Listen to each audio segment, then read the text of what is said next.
Assalamualaikum warahmatullahi wabarakatuh. Perkenalkan, nama saya Aisyah Putri, NIM 210103641,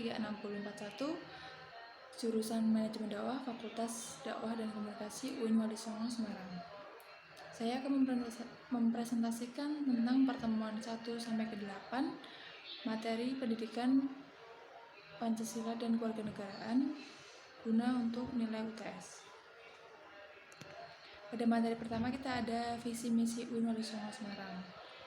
Visi dari UIN Wali Songo Semarang yaitu Universitas Islam riset terdepan berbasis pada kesatuan ilmu pengetahuan untuk mengetahui dan peradaban pada tahun 2038.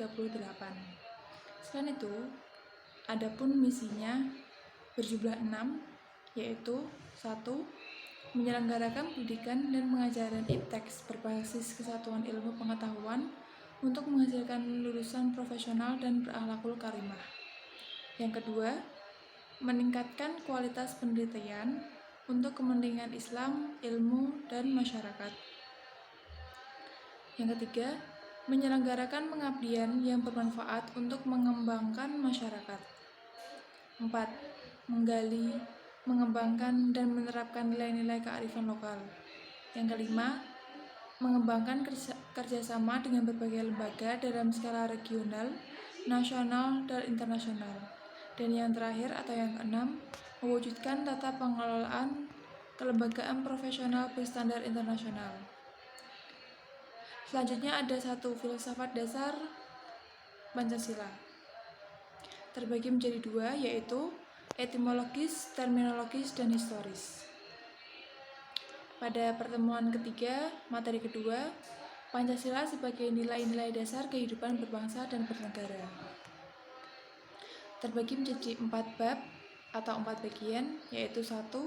Pancasila sebagai dasar negara, 2. Nilai moral dan norma, 3. Lambang negara, 4. Nilai dasar Pancasila.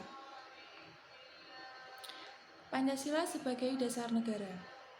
Pancasila sebagai dasar negara mengandung arti bahwa Pancasila dijadikan landasan dalam penyelenggaraan negara. Pancasila sebagai dasar negara berarti bahwa seluruh pelaksanaan dan penyelenggaraan pemerintah harus mencerminkan nilai-nilai Pancasila dan tidak boleh bertentangan. Selanjutnya ada hakikat, nilai, moral, dan norma. Pertama, nilai. Nilai adalah suatu yang diyakini kebenarannya, dipercaya, dan dirasakan kegunaannya, serta diwujudkan dalam sikap atau perilakunya. Yang kedua ada moral.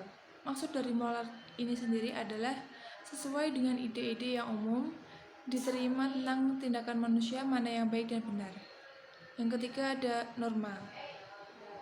Norma adalah aturan atau ketentuan yang mengikat masyarakat, dipakai sebagai panduan, tatanan, dan pengendalian tingkah laku yang sesuai dan berterima kasih. Yang selanjutnya ada lambang-lambang negara, lambang-lambang dasar negara. Lambang pertama dari sila pertama yaitu bintang emas, memiliki arti sumber cahaya yang berasal dari Tuhan Yang Maha Esa. Sila kedua oleh rantai emas, saling terikat dan tanpa terputus saling membantu. Yang ketiga, simbol pohon beringin yang berarti akar perlambang keragaman yang ada di Indonesia tetapi bersatu pada satu pohon. Yang keempat, oleh pohon banteng, artinya akal kehidupan kesosial dari banteng, hidup sosial bersosial, hidup rukun bersosial. Yang kelima, padi dan kapas, artinya simbol sumber sandang pangan bertujuan menciptakan kesejahteraan sosial. Selanjutnya ada nilai dasar yang terkandung dalam Pancasila. Yang pertama, nilai ketuhanan. Nilai ketuhanan ini berasal dari pasal pertama yaitu ketuhanan Yang Maha Esa, yang mengandung arti adanya pengakuan dan keyakinan bangsa terhadap adanya Tuhan sebagai pencipta alam semesta. Yang kedua, nilai kemanusiaan. Berasal dari sila kedua yaitu kemanusiaan yang adil dan beradab, mengandung arti kesadaran, sikap dan perilaku sesuai dengan nilai-nilai moral dalam hidup bersama atas dasar tuntunan hati nurani dengan memperlakukan suatu hal sebagaimana mestinya. Yang ketiga, nilai persatuan. Nilai persatuan Indonesia mengandung makna usaha ke arah bersatu dalam kebulatan rakyat untuk membina rasa nasionalisme dalam negara kesatuan Republik Indonesia. Selanjutnya nilai keempat, nilai kerakyatan.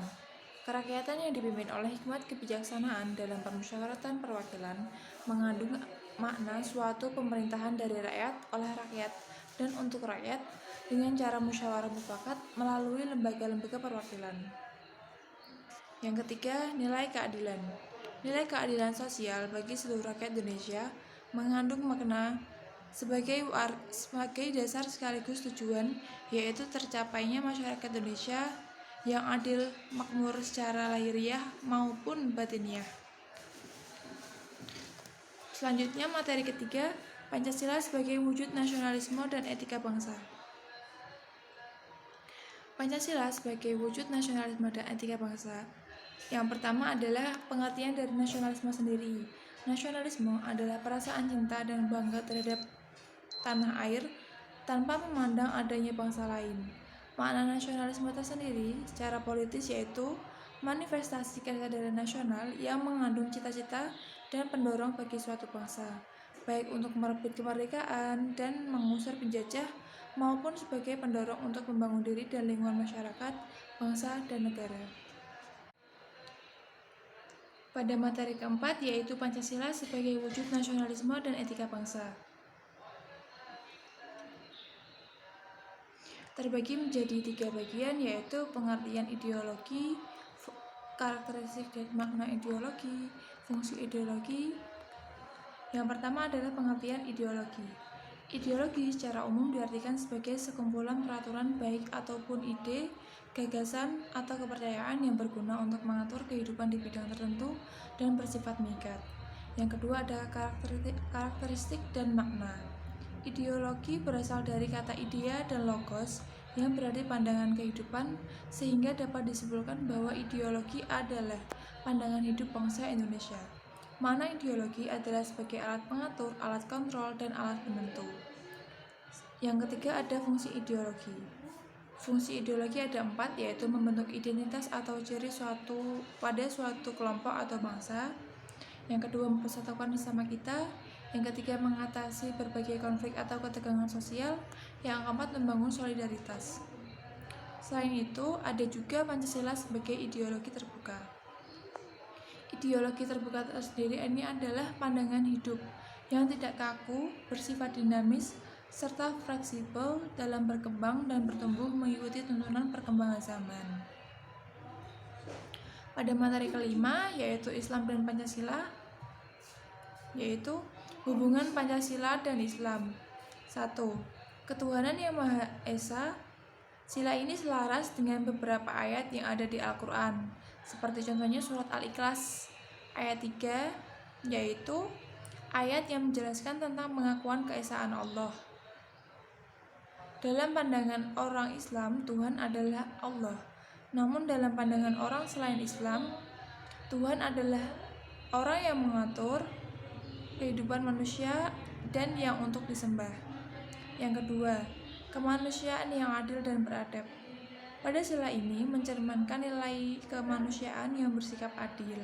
Islam selalu mengajarkan kepada umatnya untuk selalu bersikap adil dalam segala hal, dan ini dijelaskan dalam surat Al-Maidah ayat 8. Yang ketiga ada persatuan Indonesia. Dalam surat Ali Imran ayat 103 mengajarkan kepada umat manusia untuk selalu bersatu dan menjaga kesatuan dan persatuan. Hal ini juga berlaku untuk semua agama. Pada sila keempat yaitu kerakyatan yang dipimpin oleh hikmat kebijaksanaan dalam permusyawaratan perwakilan. Pada sila keempat ini selaras dengan apa yang ditegaskan oleh Al-Quran dalam kehidupan bermasyarakat, berbangsa, dan bernegara. Islam selalu mengajarkan untuk selalu bersikap bijaksana dalam mengatasi permasalahan kehidupan, dijelaskan dalam surat As-Sod ayat 20, dan selalu menekankan untuk menyelesaikan masalah dalam suasana demokratis, dijelaskan dalam surat Ali Imran ayat 159. Yang kelima, keadilan sosial bagi seluruh rakyat Indonesia. Sila yang menggambarkan terwujudnya rakyat adil, makmur, aman, dan damai. Hal ini juga disebutkan dalam surat An-Nahl ayat 90. Demikian presentasi dari saya, kurang lebihnya mohon maaf. Wassalamualaikum warahmatullahi